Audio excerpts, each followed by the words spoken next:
La gouttière. Elle avait placé sa main gauche sous la cigarette pour que la cendre ne tombe pas dans le lit. « Va en chercher un, s'il te plaît, chérie. »« Où ?» dis-je.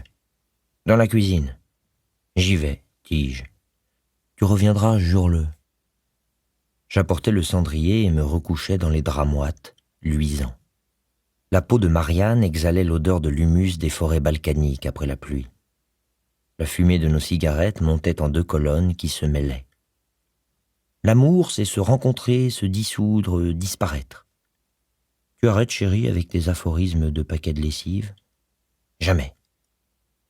Le soleil du mois de juin avait frappé toute la journée sur le zinc. La chaleur accumulée pulsait dans les appartements, pareille à ces douleurs de prémolaires irradiées en ondes lentes. Il était 10 heures du soir, une atmosphère mauve enveloppait la ville, la nuit était venue sans aucune fraîcheur. Les gens haletaient depuis l'aube. Ils se tenaient à présent aux terrasses des cafés, sur les balcons, les quais, hagards, abrutis de canicule. « Il y a des vieux qui ont dû mourir aujourd'hui, dit-elle. »« Moins de voix à droite au municipal, dis-je. » J'écrasai mon clope, retournai Marianne sur le flanc, me collai à son dos, la pris dans mes bras, le nez dans ses cheveux. Elle avait des seins qui faisaient baver les nourrissons et les vieux messieurs. On aurait dit la Vénus de Willendorf, mais avec un ventre d'apnéiste, une peau de propagande pour l'industrie laitière et une tête de Madone pré-raphaélite. Ses yeux bleu marine faisaient des avennes dans sa face karstique. Quand je lui disais ce genre de choses, elle répondait que j'aurais dû lever une géologue. On s'aimait en morse. Nous étions 2 pointillés dans la nuit. Nous ne réussissions à voler que de rares soirées à nos vies impossibles. Alors, on se saoulait consciencieusement, on vivait à poil, on mangeait du raisin noir, grain à grain, et on s'offrait des livres qu'on se volait ensuite pour découvrir ce que l'autre y avait noté. Seule ombre au tableau, je la partageais. Elle s'était mariée 3 ans auparavant avec un médecin, originaire de Dunkerque, et je considérais cette union comme une insulte à la vie dangereuse, chantée par Blaise Cendrars, dont je vénérais l'énergie désordonnée et rabâchais les oreilles de la petite. Le mari, le docteur, comme je l'appelais, était un bon garçon, du genre appliqué, 8 ans d'études pour apprendre combien l'homme est vulnérable. Il rassurait le mourant, attendrissait l'arthritique et échauffait l'adolescente qui prenait les palpations pour une invite. Il était généraliste. Le terme s'appliquait aussi à ses idées. Yeux bleus, mèches blondes, chemise à rayures, il soulageait les gens sans se guérir lui-même d'une maladie grave, le conformisme.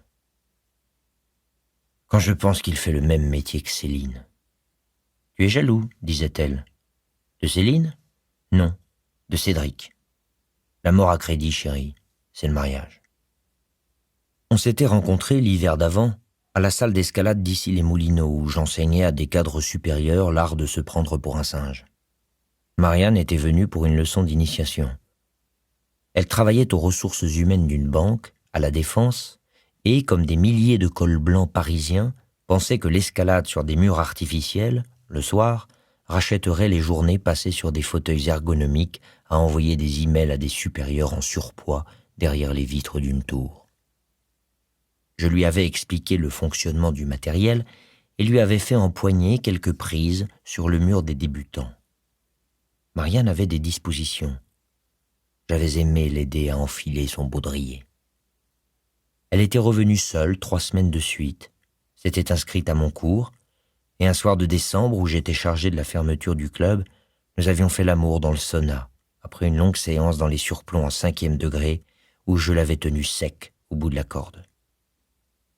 Ce trimestre-là, le sort nous avait souri. Le docteur suivait une formation pour décrocher un diplôme de médecine tropicale. Toutes les 2 semaines, il s'absentait 3 jours pour des séminaires dans un novotel périphérique où l'on ne pouvait pas ouvrir les fenêtres et où ses professeurs l'initiaient au mystère de la bilharziose et des cycles de reproduction de la mouche filaire. Il partait le jeudi, j'arrivais sur ses pas, il rentrait le dimanche, juste après mon départ. Rien de sordide dans cette valse. J'étais organisé comme un amant suisse et Marianne avait le cœur compartimenté, les cloisons de la conscience parfaitement étanches. L'essentiel, dans une double vie, c'est qu'on ne soit jamais 3 à la vivre. Réponds, chérie, ou coupe cette saloperie. Non, il est trop loin, dit-elle. Ça fait 2 fois que ça sonne, dis-je. Je n'ai pas de téléphone portable car je trouve d'une insondable goujaterie d'appeler quelqu'un sans lui en demander préalablement l'autorisation par voie de courrier. Je refuse de répondre au drelin du premier venu. Les gens sont si empressés de briser nos silences. J'aime 2 gars, lançant « C'est donc cela le téléphone ? On vous sonne et vous accourez comme un domestique ?» Les sonneries sectionnent le flux du temps, massacrent la pâte de la durée, hachent les journées, comme le couteau du cuisinier japonais le concombre. La 3e fois, Marianne se leva, décrocha et revint dans la chambre. Ils ont annulé les cours. Cédric est en bas. Il veut savoir s'il doit prendre du pain. Il monte. On est foutu. Mais non, dis-je. L'escalade est un sport de combat. Grimper les parois affûte le corps, développe une musculature spécifique, accroît la capacité de concentration, enseigne une gestuelle, dote d'un sens de l'équilibre et d'une résistance physiologique qui appartiennent en propre à cette discipline. Mais le plus important, c'est l'instinct que l'activité aiguise au suprême. Le grimpeur, mis de son plein chef dans des situations impossibles, doit opposer au danger son inspiration, son imagination, ses réflexes. Grimper, c'est se mouvoir dignement dans l'incertain, comme l'écrivait Chardonne, survivre sur des pentes qui s'éboulent, guerroyer contre l'inconnu, et opposer sans cesse des décisions vitales aux jaillissements d'embûches, avec, en cas de mauvais choix, la mort. L'imprévu ne m'avait jamais tétanisé. Mais en cet instant précis, devant Marianne décomposée, disposant de 30 secondes de répit avant le drame, la situation commandait un sérieux sens de l'adaptation en même temps qu'un coup de collier. Je ne sais comment je me trouvais sur le bord de la fenêtre, tout habillé, en moins de 30 secondes. Marianne retapait le lit, j'entendis claquer la porte d'entrée et des exclamations enjouées. Quelle salope tout de même, pensai-je. Paris est un terrain d'escalade insoupçonné. Pour peu qu'on considère la ville avec un œil d'alpiniste, la géographie urbaine devient topographie. Les rues se métamorphosent en défilés flanqués de parois et les tours de verre en face plus lisses que les falaises de Carrare. Dans ma vision, églises et cathédrales étaient des sommets ajourés. La ville se hérissait d'éminences, pinacles, clochetons, piliers, toits, flèches, contreforts. Même le vocabulaire des guides de montagne empruntait à la sémantique gothique. Avec quelques amis, nous écumions les monuments, clandestinement, la nuit venue. Notre-Dame, le Sacré-Cœur, Saint-Germain-l'Auxerrois n'avaient pas de secret pour nous. Nous supportions Paris parce que ses jardins de pierre nous offraient des nuits de voyage. Grimper, c'était s'évader du parc humain. Nous caressions les gargouilles, nous donnions des petits noms aux tarasques. Nous passions les parapets, vivions sur les rebords. Nous aimions les cathédrales, ces monstres, encalminés dans une époque qui avait renoncé au mystère. Nous étions des chats, la ville nous donnait ses gouttières. Nous nous tenions au sommet des hunes, veilleurs des vaisseaux de pierre. Et le vent imprimait parfois sur les flèches de bois une légère oscillation qui berçait nos corps hébétés de sommeil. Nos nuits sentaient la pierre taillée. Nous savions les chemins qui menaient aux vigies d'où s'ouvrait la vue sur un tapis de lumière que des ignorants s'opiniâtraient à appeler la ville. L'appartement de Marianne occupait les combles du 7e étage d'un immeuble du quartier latin face à l'église Saint-Séverin. Une gouttière en fonte courait le long de la façade. Les rivets semblaient solides. Je coinçai les mains derrière le tube et, veillant à ne pas faire levier, plaçai un pied en adhérence et l'autre dans l'interstice ouvert entre la gouttière et le mur. Le plâtre se craquelait et j'en écaillais de la semelle de larges dartres qui tombèrent dans le vide. Mon pied ripa contre le revêtement pourri. Je crispai les mains, la gouttière bougea, et les rivets, à hauteur de mon visage, se délogèrent du mur. Je ramenai mon corps le plus près possible du tube pour faire travailler la structure verticalement et la soulageai de mon poids, en arquant mes orteils sur la moulure de l'encadrement des fenêtres du 6e. À Paris, dans les rues étroites, les lampadaires sont rivetés aux immeubles, au 1er ou au 2e étage, et éblouissent les passants. Impossible de distinguer les toits depuis le sol. Personne ne pouvait déceler ma présence. J'étais seul, pendu à mon tuyau, à 20 mètres du sol, condamné à descendre sans le moindre faux pas. J'avais grande habitude de ces explorations de façade. Souvent, j'arrivais par les fenêtres dans les dîners. J'aimais toquer au carreau, surprendre les invités, effrayer les maîtresses de maison. Quelques visages blêmissaient, et après un moment de flottement, on finissait par m'ouvrir. J'avais failli tuer de peur un vieux libraire américain du quartier latin en surgissant devant sa fenêtre du 3e étage le jour de son anniversaire. Une nuit d'été, j'avais oublié l'étage où m'attendait une Anglaise, dans un immeuble des Batignolles, et j'avais grimpé en humant les effluves échappés des fenêtres jusqu'au moment où, au 4e étage, j'avais reconnu son parfum. Une autre fois, au petit matin, dans une cour d'immeuble, un homme m'avait forcé à redescendre 5 étages en me mettant en joue avec ce qui aurait aussi bien pu être un fusil qu'un parapluie. Dans le doute, j'avais obtempéré. Une nuit, la gouttière s'était décrochée. J'avais lentement basculé en arrière dans le vide et réussi à me rattraper de la main droite au garde-fou d'une fenêtre, tout en retenant de la gauche la colonne arrachée. Un autre jour, j'avais escaladé pieds nus une façade, m'étais entaillé l'orteil et avais laissé sur le mur une traînée de sang qui avait dû alimenter les conjectures des propriétaires le lendemain. Et un matin, je m'étais réveillé au balcon du 5e étage d'un immeuble de la rue de Bellechasse, sans aucun souvenir du nombre exact de vodka avalé en bas la veille. Je restais un moment immobile au 4e étage, tâchant de saisir ce qui se passait chez Marianne.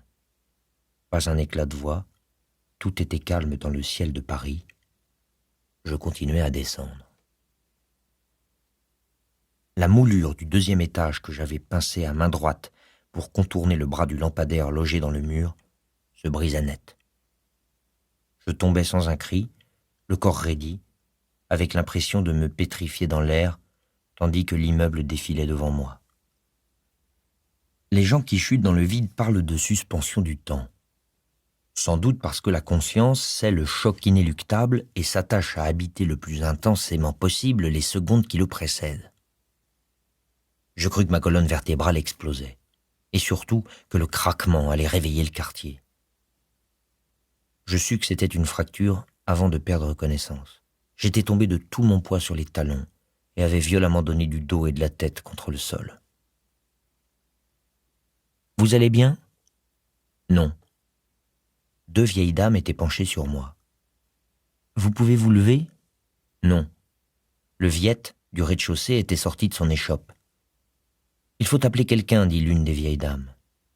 Elle avait de longs cheveux raides et son visage bleuté aurait pu constituer une douce vision à emporter dans la mort. « Les pompiers, » dit-elle au Viette. « Ils viendront trop de temps, dit-il. Il y a médecin 7e étage, j'appelle lui. »« Surtout pas, murmurai-je. Après, je téléphone pompier. » Et il disparut dans l'épicerie. La vieille dame s'était agenouillée avec difficulté et me caressait le front d'une main sèche et tiède. Elle avait dû perdre des enfants. Je saignais de l'oreille. « Dites-lui de ne pas déranger le médecin, dis-je. Vous êtes gentil. Calmez-vous, dit-elle.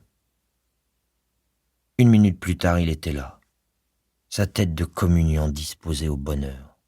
Ses yeux noyés d'humanisme. Ses gestes dont le professionnalisme ne vivifiait même pas la mollesse.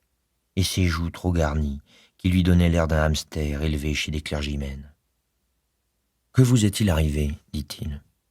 « Il est tombé devant nos yeux, dit la vieille, du lampadaire, sur le dos. Cela a fait un bruit horrible, un claquement humide. » En tournant la tête, j'aperçus Marianne dans l'encoignure de la porte d'entrée de l'immeuble. Elle était descendue sur les talons de son mari. Elle me regardait sans oser s'avancer sur le trottoir. L'expression de pitié de son visage lui allait mal. Elle était plus jolie quand elle était cruelle. « Vous pouvez bouger les orteils, les doigts ?» dit le médecin. J'aurais voulu lui écraser mon poing dans la gueule, mais mes mains me faisaient souffrir atrocement. La douleur de mon dos m'inquiétait et j'avais l'impression que mes talons brûlaient. « Les doigts, oui, les orteils un peu, mais j'ai l'impression d'avoir perdu les talons, dis-je. »« Vous faisiez quoi là-haut ?» dit-il. « Je suis ornithologue, il y a un nid de sansonnets. » Il ne répondit rien car je hurlais quand il tenta de m'enlever la chaussure. J'avais la tête tournée vers l'immeuble, je vis Marianne s'enfouir le visage dans les mains. Je ne sais pas si elle pleurait sur son sort ou se masquait l'obscène incongruité de la scène. « Si vous avez si mal, c'est que vous vous êtes fracturé le calcanéum. » Je ne sens plus mon pied, dis-je. C'est cela, une fracture par compression et tassement. Ce sera très long. L'air satisfait, habitué à éblouir les grands-mères et à agrémenter chaque diagnostic d'une considération de salon, sans se rendre compte du ridicule qu'il y a à disserter au-dessus d'un blessé dans un caniveau, il dit « En médecine, on appelle cela la fracture des amoureux, parce que les amants sautent du balcon pour échapper au mari. » Les médecins, tout de même.